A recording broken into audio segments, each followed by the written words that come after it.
Du me luthot prej menve, tu më kujtu e kalumja, Zot, hekmi bre, se jam thot burgos. Alus Allahun e lartësuar që të ta lehtësoj çdo gjë. Të këshilloj që mos të rish duke menduar për të kaluar. Çfarëdo që të ketë ndodhur, shiko përpara. Ki besim tek Allahu i lartësuar. Shpreso tek Zoti i gjatësisë. Allahu i lartësuar çfarë thot në Kur'an?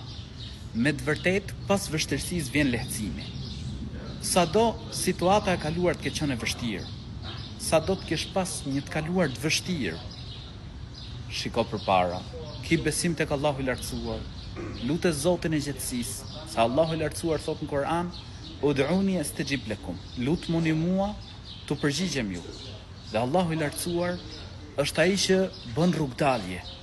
Zoti i gjatësisë i ka gjërat në dorë. Çado që të kesh bërë të kaluarën, kthehu tek Allahu i lartësuar, se Zoti i gjatësisë i do ata që pendohen. Zoti i gjatësisë i do ata që pendohen. Kështu na tregon Allahu i lartësuar në Kur'an. Prandaj besimtarja, duhet të ketë besim të fortë tek Zoti i gjatësisë. Dhe unë të këshilloj që të kesh besim tek Allahu i lartësuar. Me fal namaz, me u angazhu në gjëra të cilat bëjnë dobi. Asnjëherë mos mendo më tek e kaluara.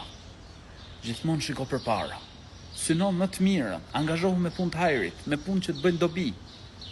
Dhe shpreso tek Zoti i gjatësisë se Allahu i lartësuar ka përgatitur për besimtarët shpërblim të madh në botën tjetër.